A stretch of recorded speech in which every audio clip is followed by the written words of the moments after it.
Pronto.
Minha vida começou igual a de todos os outros seringueiros. Escravo submetido às ordens do patrão. Comecei com 9 anos de idade. Em vez de receber as lições do ABC, aprendi a sangrar a seringueira.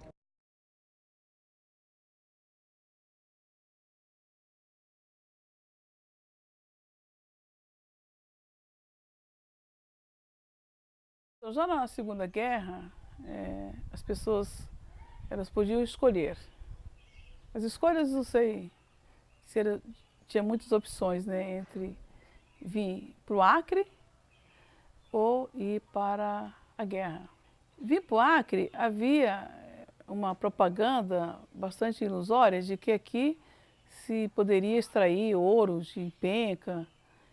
E foi, na verdade, uma propaganda bem enganosa, né? Vinham, portanto, levas de pessoas, né? Muita gente que vinha ou para o Pará ou vinha para o Acre.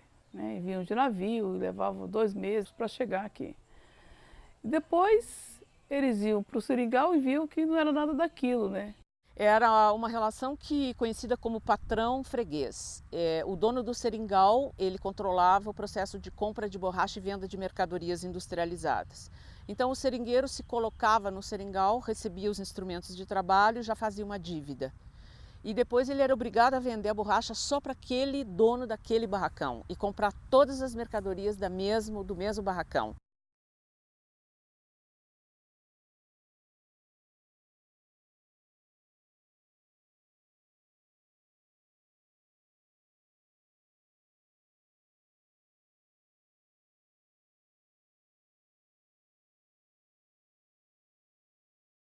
Naquele tempo, a mercadoria era trocada por borracha.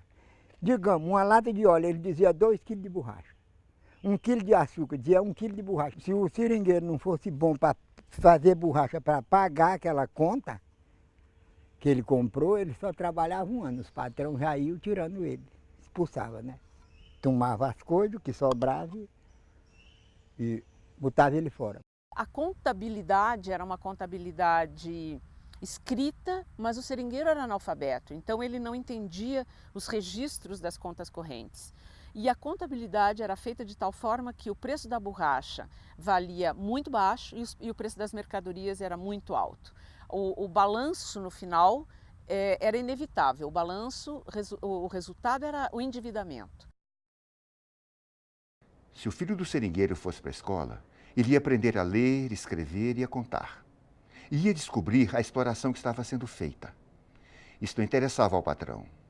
A criança, quando já começava a trabalhar, já era na seringa, no roçado, os trabalhos eram esses. Filho de pobre não estudava, porque não tinha como. Era difícil um coitado saber ler. Só quem tinha direito de estudar eram os filhos dos patrões. Que eles podiam, a gente não podia.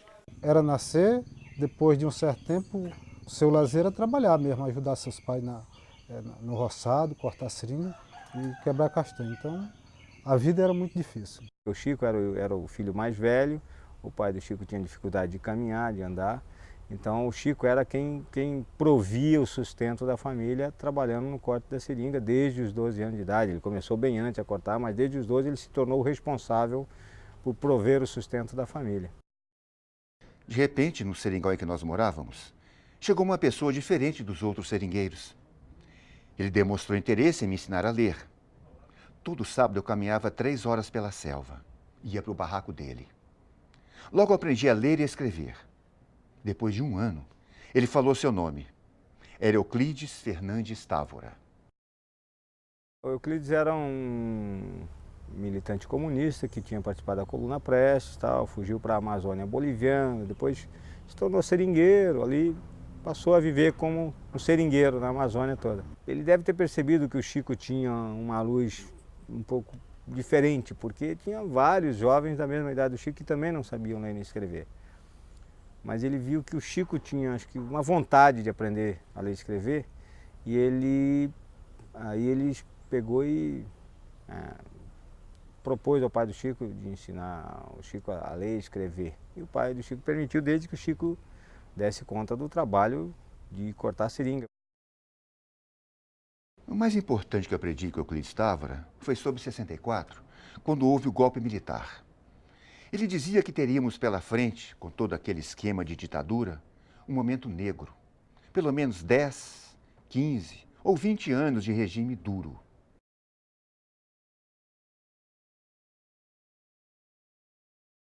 Tentei fazer um trabalho de luta pela autonomia dos seringueiros e enfrentei muitos problemas.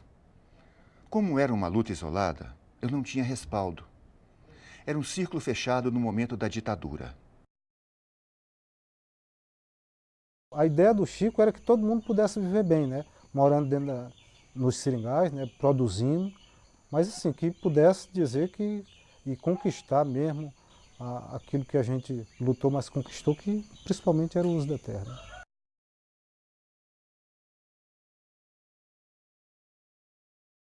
Os paulistas, quando eles vieram para cá, começaram a comprar os seringais. Compraram vários aí, porque de Rio Branco para cá, cada uma fazenda daquela era um seringal.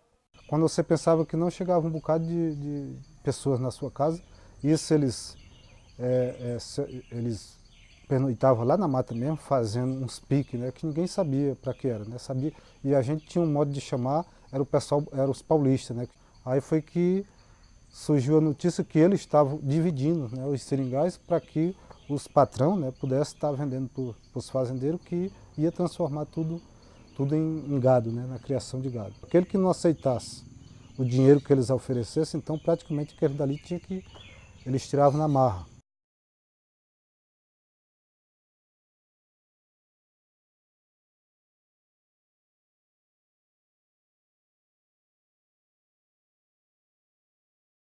Quando aconteceu o grande movimento do Estado brasileiro para a ocupação da Amazônia, né, para a colonização a qualquer custo, né, não foi pensado que na Amazônia existia gente morando. E quando essas terras foram dadas, né, praticamente de graça para as pessoas que vinham do sul, de outras regiões do país, eles tinham como meta e até como obrigação, tinham que desmatar.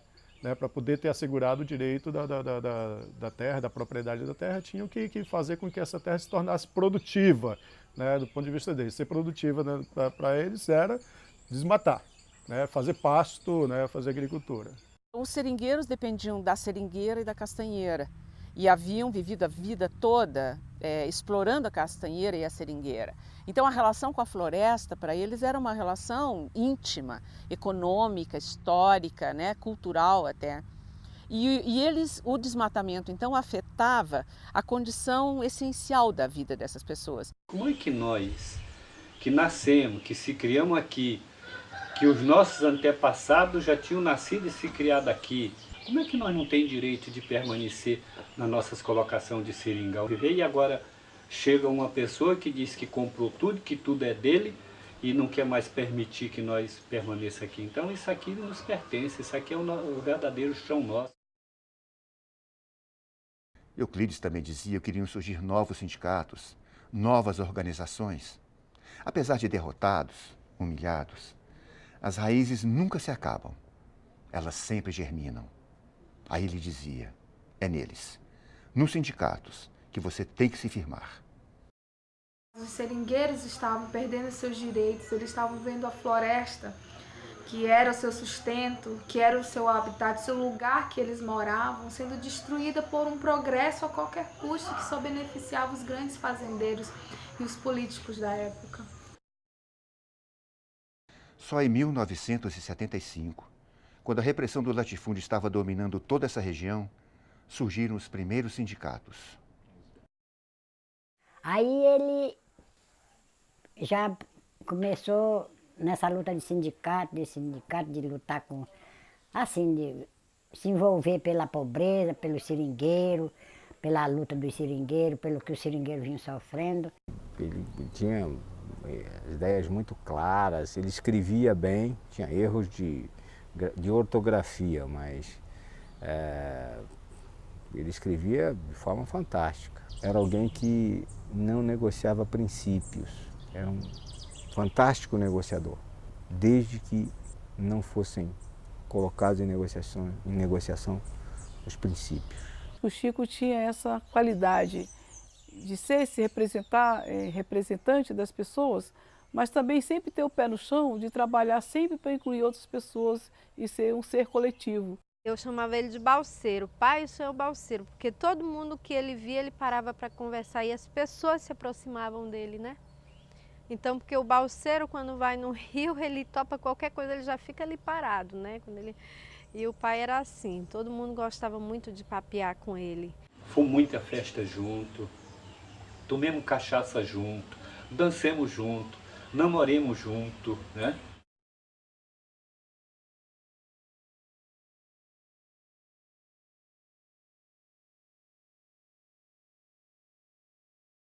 Naquela época de ditadura, havia apenas dois partidos, a Arena e o MDB. O MDB era o único partido em que os trabalhadores depositavam certa confiança. Eu não entendia nada do processo político partidário, mas aceitei me candidatar e fui eleito. Isso me deixou numa situação difícil, porque eu não tinha nenhuma experiência no ramo. O Chico foi eleito vereador pelo MDB justamente porque nós não se conformava com as desculpas, com as alegações que os patrões faziam, que as autoridades faziam, que não tinha jeito para as coisas, então nós temos que ver se arruma algum porta-voz nossa já dentro do parlamento. E a gente se juntou e elegeu o Chico. 79, 80, tem discurso do Chico Mendes na Câmara Municipal de Chapuri, que ele foi vereador, falando em defesa da Amazônia, quando muito poucos intelectuais brasileiros falavam disso no Brasil inteiro. Quer dizer, era um cara muito à frente do tempo dele. Em março de 76, participei diretamente do primeiro momento de resistência dos seringueiros da região. O empate, ele é uma ação, mas ele é fundamentalmente uma ação baseada no diálogo.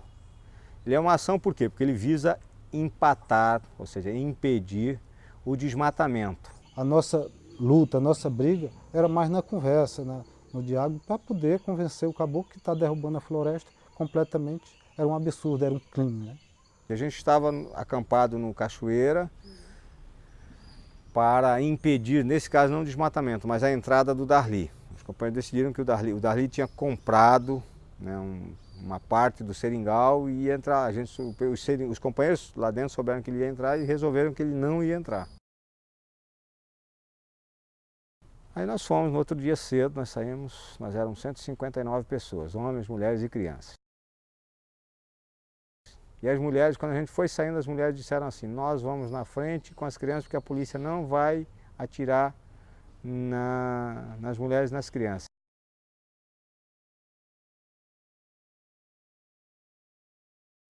Aí nós fomos, dá mais ou menos uma hora de caminhada, né? Um monte de gente, então vai um pouco mais devagar e tal. Todo mundo tenso, porque ninguém sabia o que tinha lá, né? Aí quando a gente foi chegando próximo assim, aí os policiais fizeram uma formação em fila dupla, né? E a gente começou a ouvir aquele negócio de aquele negócio de botar bala na agulha, aquelas coisas assim, né?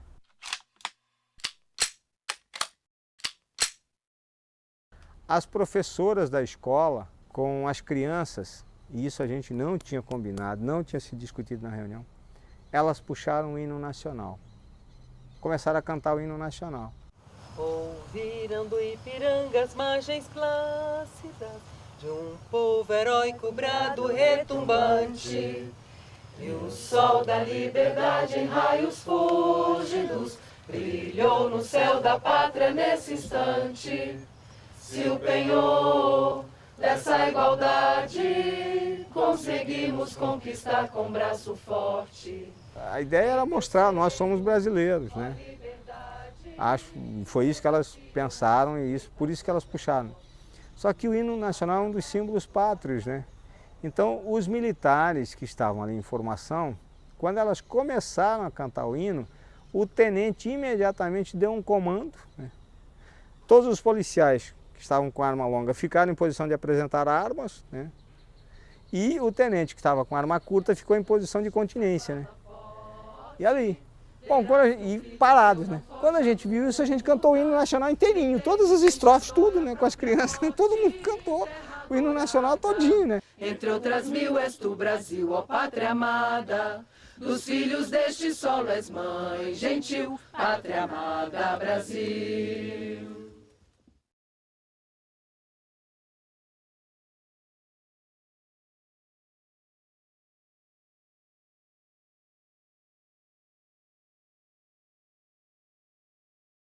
Aí já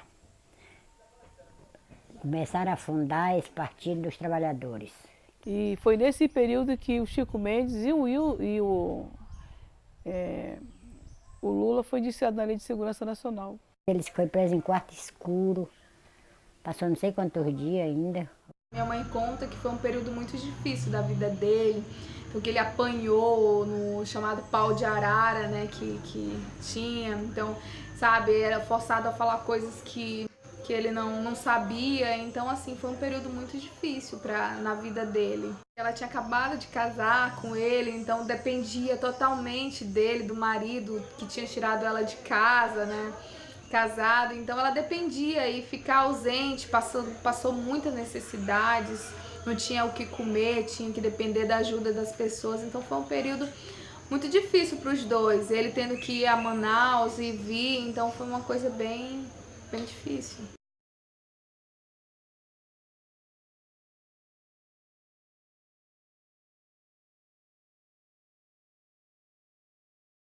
Prometo manter, defender, cumprir a Constituição.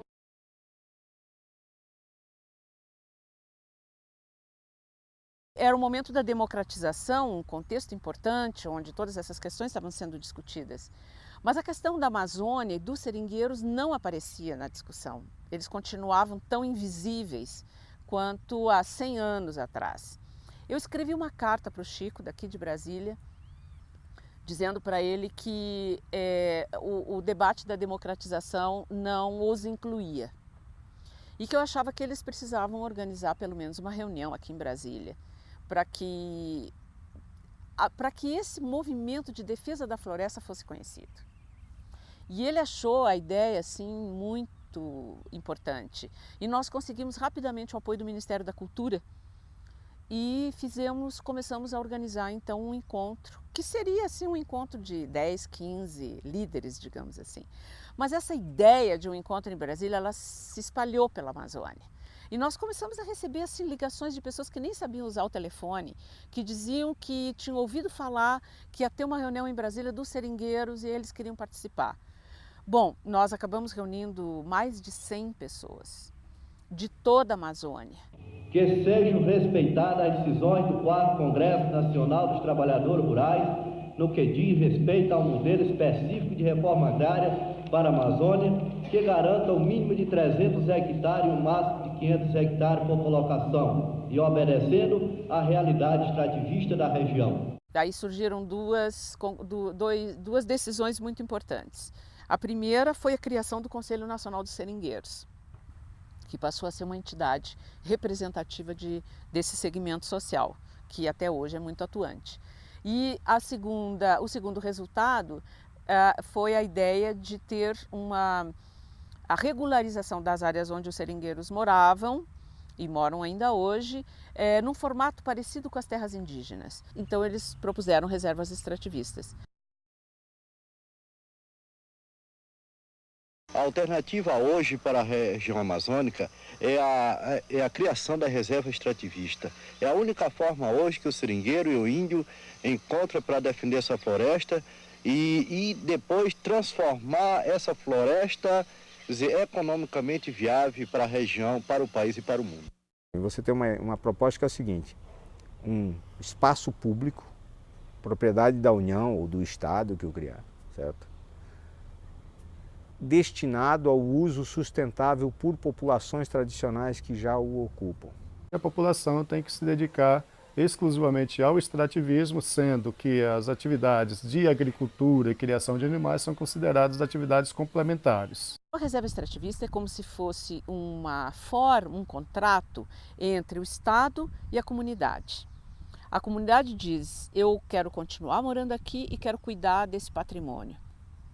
E o Estado diz: bom, então nós colaboramos, reconhecemos esse direito e colaboramos para que esse cuidado aconteça. Se hoje temos áreas de reserva extrativista em fase inicial, isso não representa 1% da necessidade dos povos da floresta. Mas é por aí que estamos dando os primeiros passos. Estamos otimistas com o futuro desta coisa. O Chico foi aos Estados Unidos e à Europa, ele pleiteou mudanças, ele denunciou conflitos e a Amazônia ficou sob o foco da pressão internacional. A partir do momento que ele foi aos Estados Unidos e denunciou como estava sendo implantados recursos que Banco Mundial, um banco como o BID estava colocando recursos, injetando recursos no Estado para desenvolver o Estado e que esse desenvolvimento estava prejudicando os direitos dos seringueiros, automaticamente ele ganhou grandes inimigos.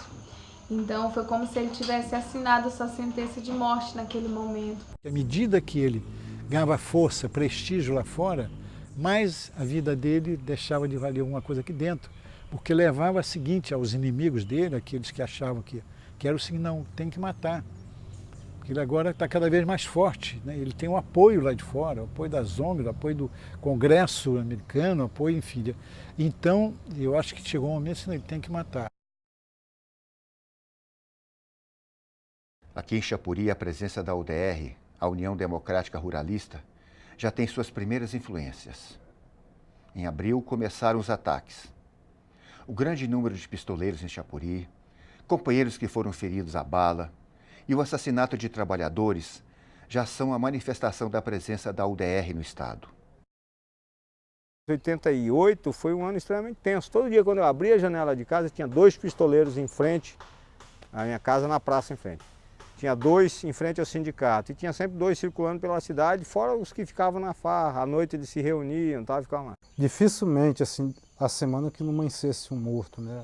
Assim, você não tinha prazer nem de sair para a cidade para passear com a família, porque realmente se os caras encontrassem a gente, e eles conheciam, né, que o seringueiro sempre foi conhecido, e aí provocava até para você se aborrecer, e aí no outro dia já podia ficar sabendo que aquele dali já... A gente está convencido de que mais hoje ou mais amanhã, algum companheiro vai perder a vida, alguém vai derramar sangue, porque nós estamos lutando contra um poderio econômico, o poder do latifúndio, num país do latifúndio. Eles vão me matar. O nome deles eu digo: Darli e Alvarino Alves da Silva. Eles já mandaram matar mais de 30 trabalhadores e a Polícia Federal não fez nada. Se descesse o enviado dos céus e me garantisse que minha morte iria fortalecer nossa luta, até que valeria a pena. Mas a experiência nos ensina o contrário. Então eu quero viver. Ato público e enterro numeroso não vão salvar a Amazônia. Eu quero viver. O Chico, por mais que as pessoas tenham orientado ele: Chico, larga isso, Chico, tem outras vidas melhor para tu viver sem... tu vai findar perdendo a tua vida, ele tinha consciência de que se ele deixasse, ele estava sendo traidor, né? da sua luta, ele estava sendo traidor, ele estava traindo os seus princípios, estava traindo os seus companheiros. Ele sabia que ia morrer. Sabia, as pessoas achavam que ele estava exagerando, que era paranoia, é um paranoico, diz que está sendo ameaçado. Nunca uma morte foi tão anunciada quanto a morte dele. Mandou carta para todo mundo, para presidente da República, para superintendente, para governador, para superintendente da Polícia Federal. E ele sabia. E era como se, não adianta, porque eu não vou fugir ao meu destino. No começo, pensei que estivesse lutando para salvar seringueiras. Depois pensei que estava lutando para salvar a floresta amazônica. Agora percebo que estou lutando pela humanidade.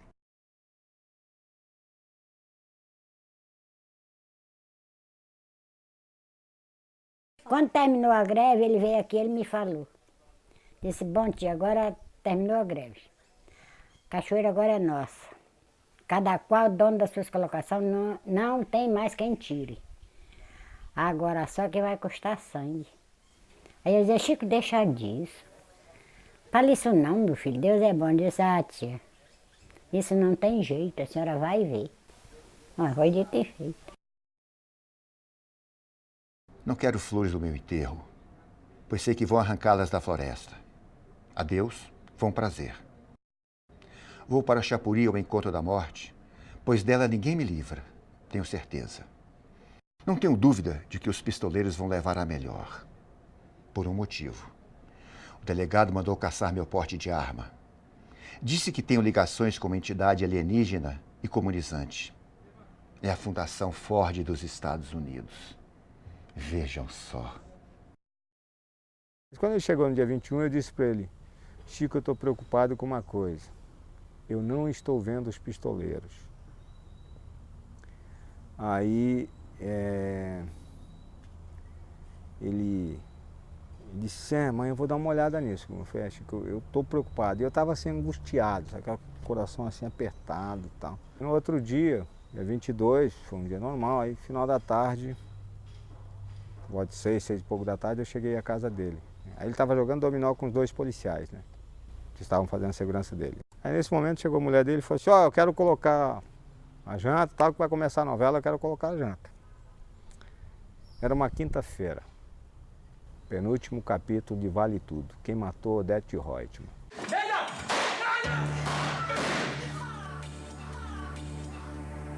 E nesse dia ele falou, não, vamos jantar comigo. Tal. Eu falei, não, Chico, obrigado. Falei, não, vamos jantar comigo. Eu falei, não, Chico, eu estou preocupado com aquele negócio que eu te falei ontem. Aí ele falou assim, não vi mesmo os caras não. Realmente está esquisito. Então, cara, eu vou dar uma volta na cidade, cara, porque eu estou preocupado. Tem alguma coisa esquisita. Então tá, e você vai, enquanto isso eu vou tomar um banho e aí você volta pra gente jantar. Mas você volta mesmo que eu vou esperar pra gente jantar junto. Então eu vou estar te esperando. Aí tá bom. Eu saí, peguei minha moto, né, e dei uma volta pela cidade. A gente sabia todos os lugares onde os caras se encontravam, tomando cachaça, jogando sinuca e tal. A gente sabia, até por questão de sobrevivência, a gente tinha que saber onde é que eles estavam. Né? Aí passei em frente a todos os lugares. Tudo as moscas, ninguém, sem movimento, nada, aquele silêncio sepulcral. Estávamos na sala, minha mãe, eu e Sandino, nós estávamos os 3 na sala. E ele estava aqui indo em direção ao banheiro. Então eu lembro que aí os policiais correram em direção à sala, aquela fumaça, aquelas coisas dentro de casa. E eu, minha mãe e Sandino corremos em direção contrária. Os policiais correram, pularam pela janela e nós caminhamos em direção à cozinha. E nessa hora ele vinha caminhando com as mãos na cabeça, já todo melado de sangue. E disse, me acertaram. E ele caiu no chão e nós nos agarramos com ele. E aí ele tentava falar, e Helenira, ele tentava falar, sabe, se mexia bastante. E eu lembro de nós ali, com ele, sabe. Até que teve um momento que a mãe puxou eu e Sandino e nós corremos pra fora da casa. E aí eu lembro que ela gritava, pedia socorro.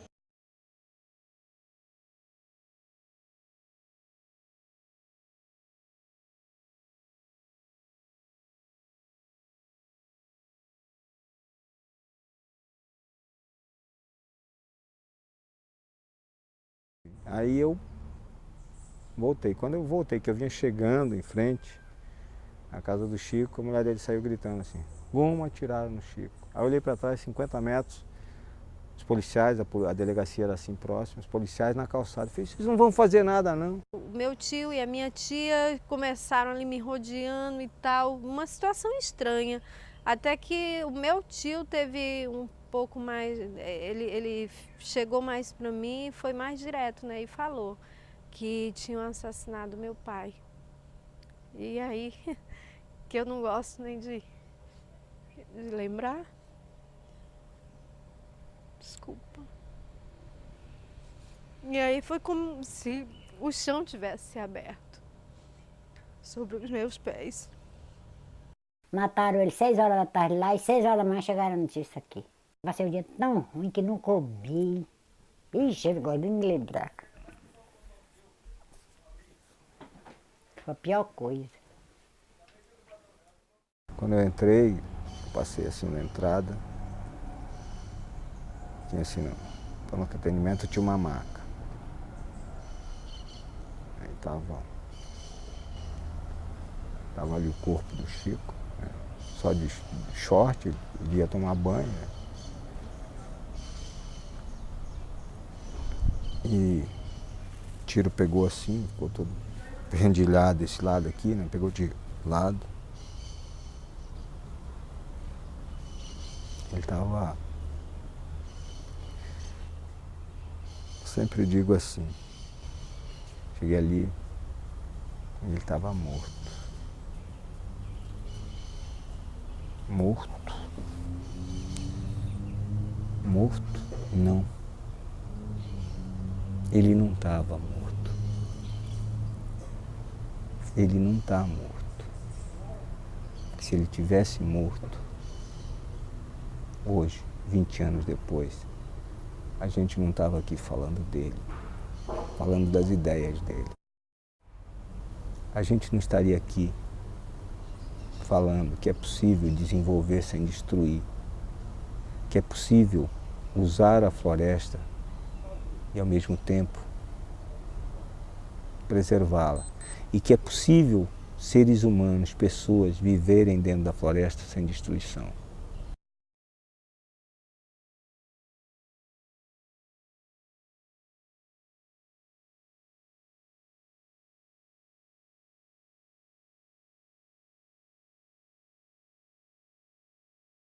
Depois que ele morreu, aí o movimento não parou. Aí cada dia mais, cada dia mais. Aí já tem escola, tem posto de saúde, tem pousada, tem várias coisas depois da morte dele para cá. Não foi tão bom porque faltou ele. Se ele fosse vivo, talvez fosse melhor ainda. Na época, muitos foram assassinados e que até hoje, sabe, não foi feita justiça. Com meu pai foi um pouco diferente. Em 90 já conseguiram julgar os assassinos, eles foram condenados, cumpriram parte da prisão, depois ficaram soltos. Mas na verdade é que nada disso vai trazer meu pai de volta.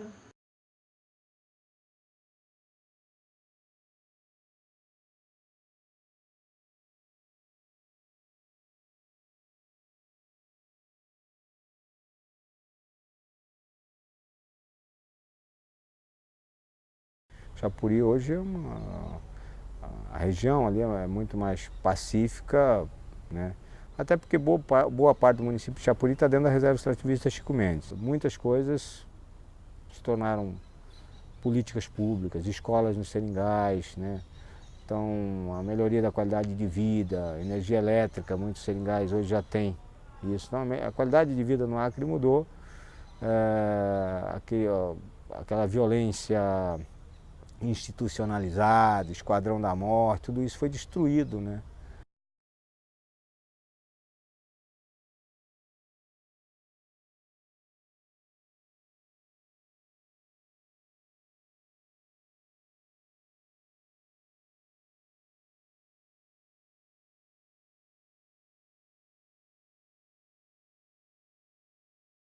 Nós temos 420 famílias organizadas em comunidades.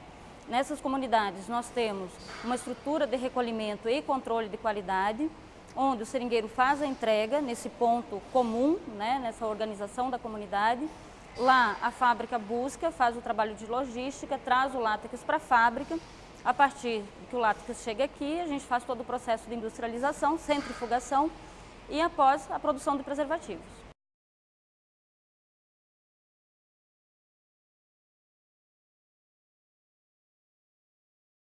Tem uns 2 anos, 3 anos que surgiu a história da fábrica, que está aí, está dando certo.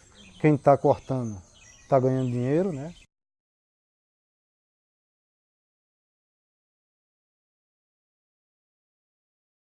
A nossa fábrica fez a primeira entrega de preservativo, né? Já foi para o mercado.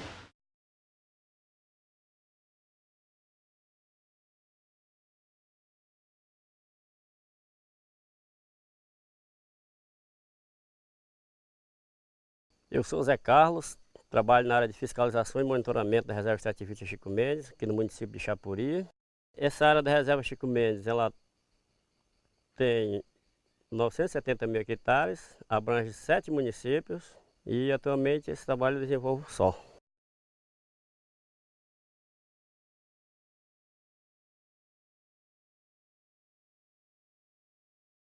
É um trabalho meio árduo, porque não dá conta, não tem como você dar conta de um território desse.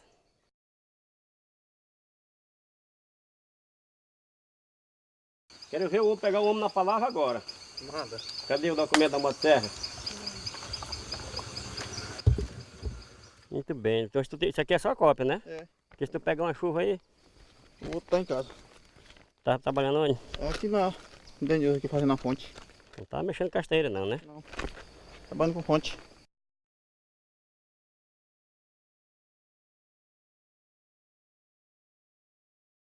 Houve, né, essa visão, né, do pequeno produtor também, né, de que criar boi era mais fácil, dava menos trabalho, né, e é um produto que tem maior liquidez no mercado. Então, boi no pasto significa dinheiro no bolso.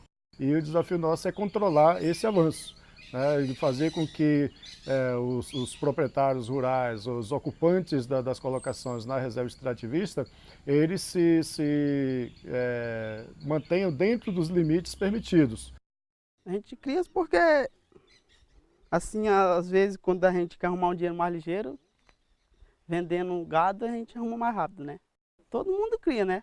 Realmente o cara não encontrar um morador por aqui na reserva extrativista Chico Mendes que não cria gado. 200, 300, por enquanto tem até 400 cabeças.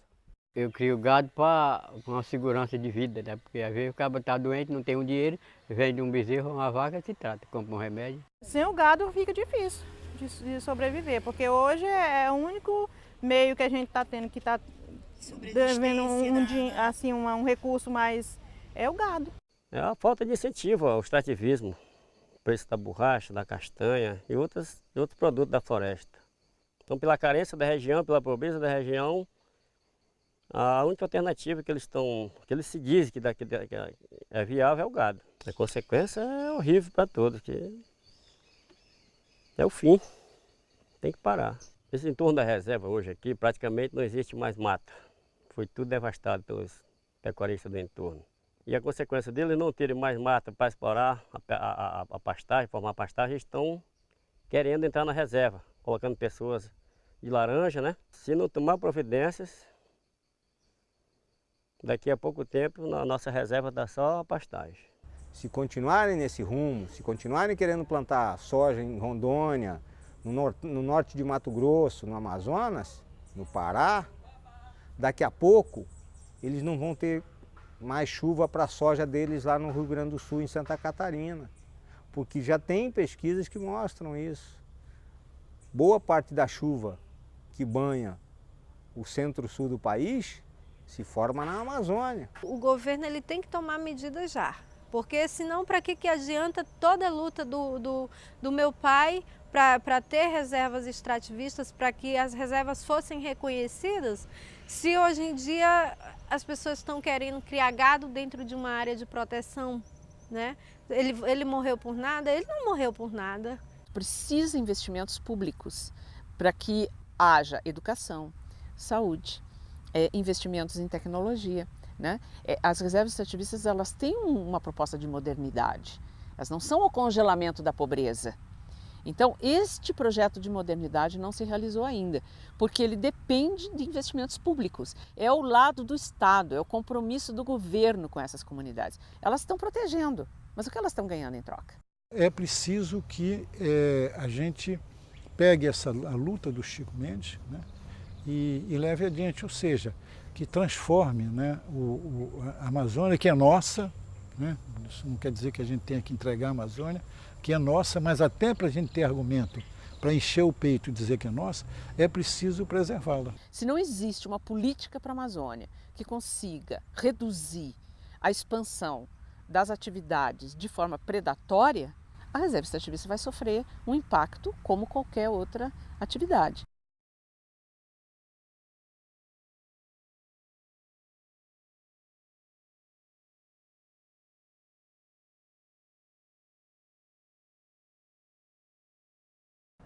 Atenção, jovem do futuro.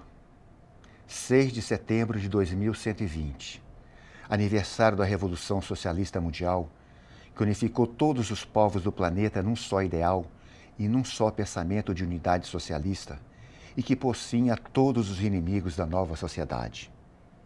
Aqui fica somente a lembrança de um triste passado de dor, sofrimento e morte. Desculpem, eu estava sonhando quando escrevi esses acontecimentos que eu mesmo não verei, mas tenho o prazer de ter sonhado.